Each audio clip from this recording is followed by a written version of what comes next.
வணக்கம் astro Arunji channel நேர்களே, நான் உங்கள் அன்பான சயின்டிபிக் வேதிக் அஸ்ட்ராலஜர் அஸ்ட்ரோ அருண்ஜி பேசுகிறேன்.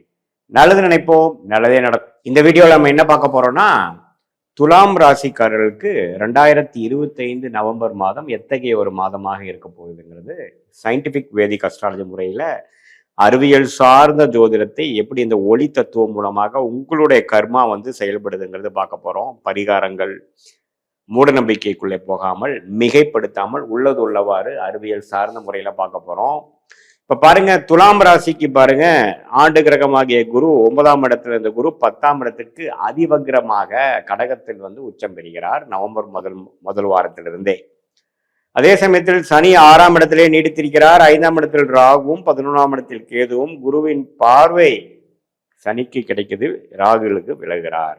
இப்படி இருக்கக்கூடிய ஆண்டு கிரகத்தின் பயிற்சி சஞ்சாரங்கள் பார்த்தீங்கன்னா துலாம் ராசிக்கு நல்ல ஒரு அமைப்பு தான். ஏன்னா என்னதான் 9ஆம் இடத்திலிருந்து ராசியை பார்த்தாலும் 10ஆம் இடத்துக்கு மாறினது புதன், சூரியன், செவ்வாய் அப்படிங்கிற கிரகத்தை 5ஆம் பார்வையாக பார்க்கிறார் அப்படிங்கிறது விசேஷம். ஏன்னா 7ஆம் இடம் என்று சொல்லப்படுகிற பங்குதாரர், மனைவியா இருந்தா கணவர், கணவனா இருந்தா மனைவியை குறிக்கக்கூடிய அந்த செவ்வாய் கிரகம் ஆட்சி பெற்று குருவின் பார்வை, உச்ச குருவின் பார்வை பெறுவது நல்ல ஒரு குடும்பத்துக்கு, உறவுக்கு, சகோதரத்துக்கு, பங்குதாரர்களோட உறவுகளுக்கு, கொலீக்ஸ், கஸ்டமர்ஸ் போன்ற ரிலேஷன்ஷிப்க்கு ஒரு நல்ல அமைப்பு. வண்டி, வாகனம், இடம், வீடு போன்ற விஷயத்துக்கு ஒரு நல்ல அமைப்பை கொடுக்கக்கூடிய அமைப்பு. சுக்கிரன், செவ்வாயின் சஞ்சாரங்கள் நன்றாக இருக்கிறது. அதே சமயத்துல ராசி அதிபதியாகிய சுக்கிரனே ராசிக்குள்ளேயே இருக்கிறார். அதுக்கப்புறம் கடைசி வாரத்துல 2ஆம் இடத்துக்கு குரு பறவை வருவது குரு பறிவு வருவது அருமையான ஒரு அமைப்பு. நிதி புலக்காட்டங்கள் அதிகமாக போகுது, பண வரவுகள் நன்றாக இருக்க போகிறது. துலாம் ராசிக்கு வரவேண்டிய பணம் இதுவரை கடந்த ஒரு 4 மாதமாக 5 மாதமாக எல்லாம் கொஞ்சம் டிலேவா இருந்துட்டு இருக்கக்கூடிய அமைப்புகள்லாம் பரிபூர்ணமாக மாறி அந்த உச்ச குருவின் பார்வை 2ஆம் இடத்தில் விழுவதனாலே கொஞ்சம் பண வரவு கொஞ்சம் நல்லா இருக்க போகுது. 2025 நவம்பர் மாதம் குறிப்பா சொல்லணும்னா ஒரு செகண்ட் வீக்லேருந்து நல்ல ஒரு அமைப்பு.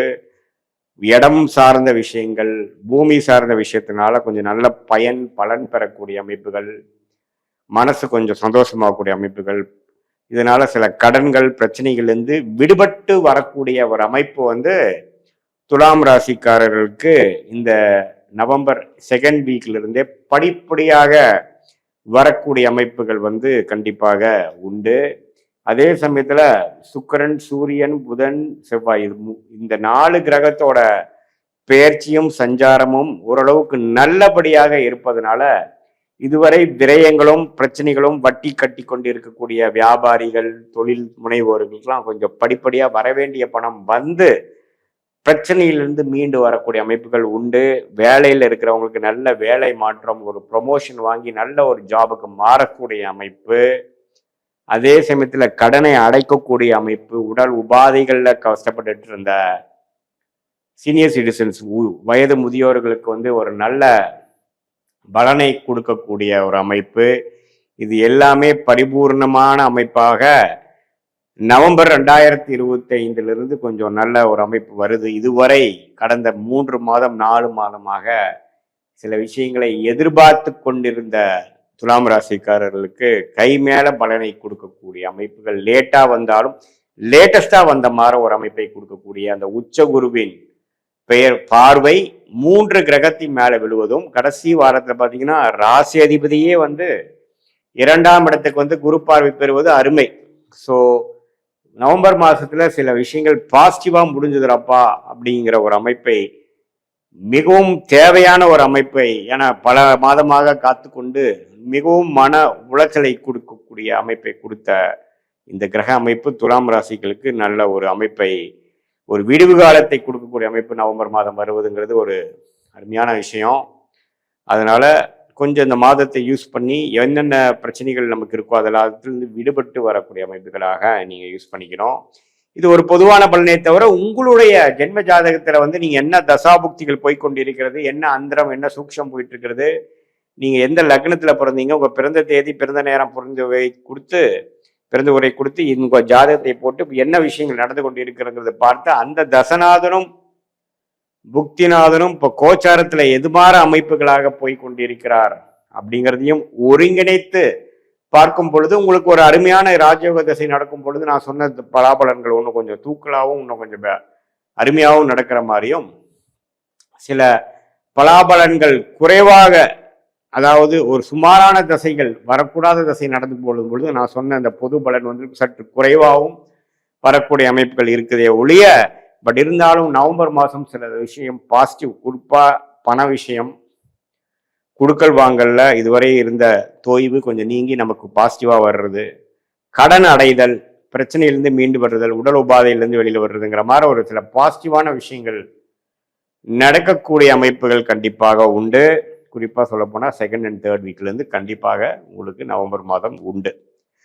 ஸோ இதுதான் வந்து பொது பலன். உங்களுடைய ஜென்ம ஜாதகத்துல வைத்து பார்க்கும் பொழுது உன்னமே துல்லியமான பலன்கள் எடுத்து அடுத்த வரக்கூடிய காலகட்டங்கள் எப்படி இருக்கு, ஷார்ட் டேர்ம் எப்படி இருக்கு, லாங் டேர்ம் எப்படி இருக்கு, இதை வந்து எந்தெந்த விஷயங்கள் உங்களுக்கு நடக்கக்கூடிய அமைப்பாக இருக்கிறது, உங்கள் கர்மாவின் அடிப்படையிலும் உங்க ஜாதகத்துல எது மாதிரி அமைப்பு நடக்கக்கூடிய அமைப்புகள் இருக்கு, வேலை மாற்றம் எப்போ, தொழிலா வேலையா, எப்போ வந்து படிப்பு நம்ம எதிர்பார்க்குற படிப்பு வந்து நம்ம குழந்தைங்களுக்கு கிடைக்க போகுது, வெளிநாடு போகக்கூடிய அமைப்பா, வெளி மாநிலமா, அல்லது நம்ம உள்ளூர்லேயே இருக்க போறோமா, இது மாதிரி எல்லா விஷயங்களும், என்ன தொழில் நமக்கு கரெக்டாக வரும், என்ன வேலை நமக்கு கரெக்டாக வரும், நமக்கு வந்து காம்படிட்டிவ் எக்ஸாம்ஸ் எழுதி நம்ம கவர்மெண்ட் இதுக்கு போகலாமா, ப்ரைவேட் போகலாமா, அல்லது ஓன் பிஸ்னஸ் பண்ணலாமா, அல்லது வெளிநாட்டில் போய் நம்ம ஏதோ ட்ரை பண்ணலாமா, அப்படிங்கிற எல்லா விஷயங்களும் உங்களோட ஜென்ம ஜாதகத்திலே பார்த்து இந்த சயின்டிஃபிக் வேதிக் அஸ்ட்ராலஜி முறையில் துல்லியமாக பார்க்கும் பொழுது நம்மளோட எதிர்காலம் எப்படி இருக்கு, என்னென்ன பிராப்தங்கள் காத்து கொண்டு இருக்கிறதுன்னு தெரிந்து கொண்டு அதுக்கு தகுந்த மாதிரி முடிவுகளை நாம் எடுத்து திட்டங்களை தீட்டி செயல்படுத்தி தேவையற்ற விஷயங்களை தவிர்த்து நம்ம வந்து நம்மளுடைய வாழ்க்கையின் பயணத்தை கரெக்டான ஒரு டைரக்ஷன்ல கரெக்டான டைம்ல நாம செலுத்தணும். எந்த நேரத்துல வந்து அதிகமான வேகத்தோட போறது, எந்த மாதிரி நேரத்தில் வந்து கொஞ்சம் அடக்கி வாசிக்கணும், எந்த நேரத்தில் முயற்சிகள் அதிகம் எடுக்கிறது நல்லது, எந்த நேரத்தில் வந்து கொஞ்சம் இருக்கிறத மெயின்டைன் பண்றது நல்லதுங்கிறத மாற விஷயங்கள், நம்மளுடைய பிராப்தங்கள் எப்படி போய்கொண்டு இருக்கிறதுங்கிறதை தெரிந்து கொண்டு அதுக்கு தகுந்த மாதிரி முடிவுகள் எடுக்கும் பொழுது பண விரயங்கள், வீணான சமய விரயங்களை எல்லாம் தவிர்த்து வாழ்க்கையில் எதிர்நீச்சல் போடாமல் நம்மளுடைய பிராப்தத்தை தெரிந்து அதுபடியே நம்ம வாழ்க்கையை செலுத்துமையானால் எளிதில் நம்ம வாழ்க்கையில வெற்றி பெற முடியும். சயின்டிபிக் வேதிக் அஸ்ட்ராலஜி முறையில நம்மளுடைய கர்மா எப்படி நம்மளுடைய வாழ்க்கையில் வந்து சம்பவங்களாக வந்து உருவெடுக்க போகிறது, அதில் வந்து பாசிட்டிவான விஷயங்கள் என்ன, எது வந்து நமக்கு பிராப்தம் இல்லைங்கிறத தெரிஞ்சிட்டோம்னா நம்ம வாழ்க்கையில் பாதி பிரச்சனையிலிருந்து மீண்டு வந்துடலாங்கிறத நீங்க தெரிந்து கொள்ள வேண்டும். இது ஒரு பொதுவான பலன்கிறது தெரிந்து உங்களுடைய துல்லியமான ஜாதகத்தை பார்க்கும் பொழுது உன்னுமே வந்து நம்மளுடைய எதிர்காலத்துக்கு வேணுங்கிற குறிகாட்டியாக அமையும் அப்படிங்கிறத நம்ம தெரிஞ்சுக்கணும். மீண்டும் மற்றொரு காணொலியில் சந்திப்போம். நன்றி, வணக்கம்.